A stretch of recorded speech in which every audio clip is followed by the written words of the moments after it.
அனைவருக்கும் வணக்கம். மேசராசினியர்களுக்கு உலகில் தலை சிறந்த நாட்களில் மிக முக்கியமாக பார்க்கப்படும் நாட்கள் சிவராத்திரி பிரதோஷம். அதில் தலை சிறந்ததாக பார்க்கப்படுவது சனி பிரதோஷ வழிபாடு. இந்த வழிபாட்டை உலகில் எங்கு இருந்தாலும் பிரதோஷ வழிபாட்டை மேற்கொண்டால் நீங்கள் நினைத்த காரியம் எண்ணி 3 நாட்களில் உறுதியாக உங்களுக்கு கிடைக்குங்க. அது மட்டும் இல்லாம உங்களுக்கு சிவபெருமான் மிகவும் பிடிக்கும் என்றால் ஓம் நமச்சிவாய என கமெண்ட் பாக்ஸில் கமெண்ட் பண்ணுங்க. அது மட்டும் இல்லாமல் உங்களுக்கு என்ன வரம் வேண்டுமோ அதையும் கமெண்ட் பாக்ஸில் கமெண்ட் பண்ணுங்க. அது மட்டும் இல்லாமல் உலகில் எத்தனையோ கடவுள்கள் இருந்தாலும் கடவுள்களுக்கெல்லாம் கடவுளாக திகழக்கூடியவர் சிவபெருமான். அவரிடம் மனதார உருகி என்ன வரம் வேண்டுமோ அந்த வரத்தை கேட்டால் நிச்சயமாக கொடுப்பார். கேட்கும் வரம் சிக்கலாக இருந்தாலும் வரத்தை கொடுத்து திருவிளையாடலை நடத்துவார். என்ன வரம் கேட்டாலும் கொடுக்கும் சிவபெருமான் நாம் கேட்கும் நல்ல வரங்களை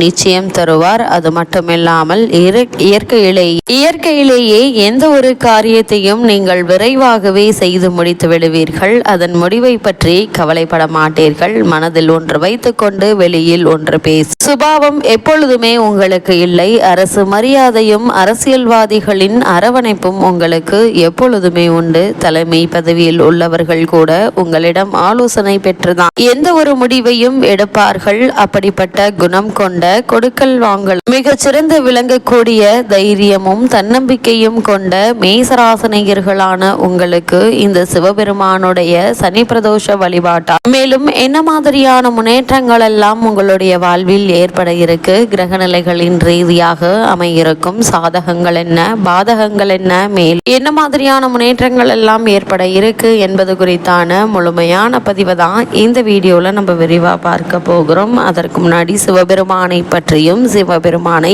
எப்படி வழிபட வேண்டும், அப்படி வழிபட்டால் என்ன மாதிரியான பலன்கள் எல்லாம் உங்களுடைய வாழ்வில் ஏற்படும் என்பதையும் விரிவாக தெரிந்து கொள்வோம். சகல நன்மைகளையும் அளிக்கும் மிக முக்கியமான சனி பிரதோஷ நாளாக இன்றைய நாள் அமைகிறது. சனி பிரதோஷ வழிபாடுகளை பொறுத்த வரைக்கும் பிரதோஷ வழிபாடு என்பது சிவ வழிபாட்டின் மிக முக்கிய உன்னதமான ஒரு வழிபாடாக அமைகிறதுங்க. ஒவ்வொரு மாதமும் வளர்பிறை மற்றும் தேய்பிறை திரியோதசி திதியில் பிரதோஷ நாள் வருகிறது. அதாவது அமாவாசை மற்றும் பௌர்ணமிக்கு 3 நாட்களுக்கு முன் வரும் ஒவ்வொரு மாதமும் 2 பிரதோஷ தினங்கள் வருகின்றன. திரியோதசி திதி அன்று மாலை 4:30 மணி முதல் 6 மணி வரையிலான காலத்தையே பிரதோஷ காலம் என்கின்றோம். பொதுவாக பிரதோஷ நாளில் விரதமிருந்து சிவபெருமானை வழிபட்டால் நினைத்த காரியங்கள் நிறைவேறும் என்பது நம்பிக்கை. ஒவ்வொரு கிழமையில் வரும் பிரதோஷத்திற்கு தனி சிறப்புண்டு. அதில் சனிக்கிழமையில் வரும் பிரதோஷம் மிகவும் விசேஷமானதாக கருதப்படுகிறது. அதாவது இந்த பிரதோஷ நாளை பொறுத்த வரைக்கும்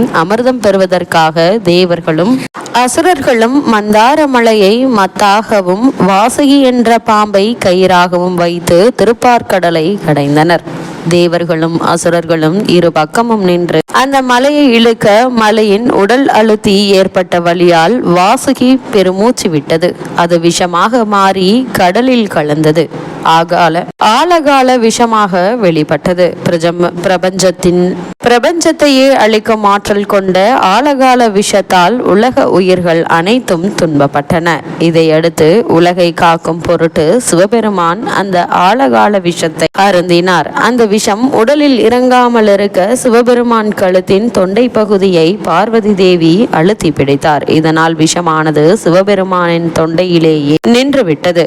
சிவபெருமான் கழுத்து பகுதி நீல நிறமாக மாறியது. இதன் காரணமாகவே ஈசன் நீலகண்டர் என்று அழைக்கப்படுகிறார். விஷத்தின் வீரியம் காரணமாக சற்று மயங்கிய நிலையில் இருந்த சிவபெருமான் விழித்துக் கொண்டு தன் வாகனமான நந்தியின் 2 கொம்புகளுக்கு இடையே நடனமாடினார். அவ்வாறு நடனமாடிய நேரத்தை தான் பிரதோஷ நேரமாக கணக்கிட்டு வழிபடுகிறோம். சிவபெருமான் ஆழகால விஷத்தை உண்ட நாள் சனிக்கிழமை என கருதப்படுகிறது. எனவே சனிக்கிழமை வரும் பிரதோஷம் சிறப்பாக கொண்டாடப்படுகிறது. பிரதோஷ தினத்தில் நந்தி பகவானை வணங்கிவிட்டு சிவபெருமானை வழிபட்டால் சகல நன்மைகள் வந்து சேரும். பொதுவாக பிரதோஷ தினத்தில் 30 முக்கோடி தேவர்கள் பிரம்மா விஷ்ணு ஆகியோரும் சிவபெருமானை வழிபடுவதாக ஐதீகம். எனவே அந்த நேரத்தில் நாமும் சிவபெருமானை வழிபட்டு வாழ்வில் உள்ள துன்பங்களை போக்கிக் கொள்ளலாம். பிரதோஷ தினத்தில் விரதம் இருப்பவர்கள் அதிகாலையில் எழுந்து நீராடி திருநீறு அணிந்து சிவாலயங்களுக்கு சென்று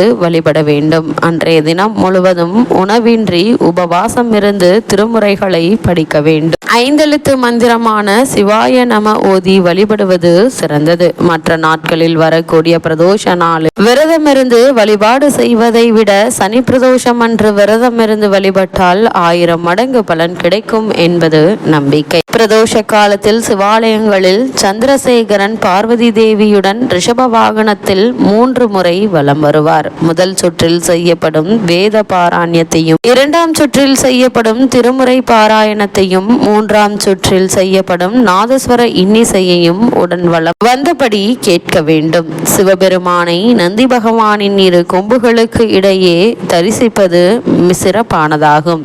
சனி பிரதோஷம் அன்று விரதமிருந்து வழிபடுபவர்களுக்கு பாவங்கள் நீங்கி புண்ணியம் சேரும்.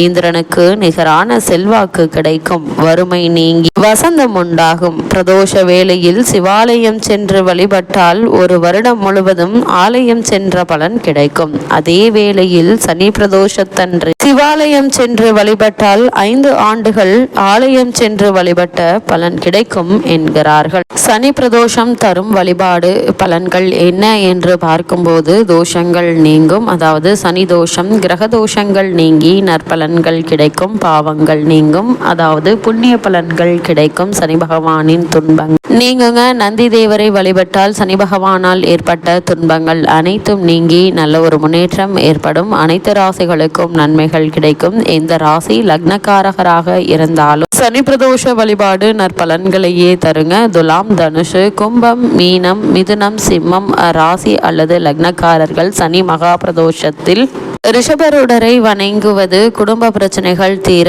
உதவுங்க. அது மட்டும் இல்லாம சனி பிரதோஷத்தில் ஈசனை வழிபாடு செய்தால் 1 வருடத்திற்கு ஈசனை வழிபாடு செய்த பலன் தரும். அதேபோல் சனி பிரதோஷ நேரத்தில் ஈசனை வழிபாடு செய்தால் 5 வருடத்திற்கு ஈசனை வழிபாடு செய்த பலன்கள் தரும். ஒவ்வொரு மாதமும் வளர்பிறை மற்றும் தேய்பிறை திரியோதசி தினங்களில் மாலை 4:30 மணி முதல் 6 மணி வரை உள்ள காலம் பிரதோஷ காலம் எனப்படும். அன்றுதான் ஈசன் ஆழகால விஷத்தை உண்டு அகிலத்தை காத்ததாக புராணங்கள் கூறுகின்றன. இத்தருணங்களை பொறுத்தவரைக்கும் பிரதோஷ தரிசனம் காணும் வரை உணவு தவிர்த்து முழு விரதம் இருக்க வேண்டும். சனி மகா பிரதோஷ நாளில் இருக்கும் விரதம் 1000 சாதாரண தின பிரதோஷ பலனை தரும் என்பது ஆன்மீக நம்பிக்கை. அது மட்டுமில்லாமல் நந்தி பெருமானுக்கு அருகம்புல் அல்லது வில்வ மாலை சாத்தி நெய்விளக்கு ஏற்றி பச்சரிசி வெல்லம் வைத்து பூஜை செய்யலாம். பிரதோஷ நேரத்தில் மட்டும் சிவபெருமானை வலம் வரும் விதத்தில் சோமசுக்த பிரதட்சணம் என்பர். அதாவது சோமசுக்தம் என்றால் அபிஷேக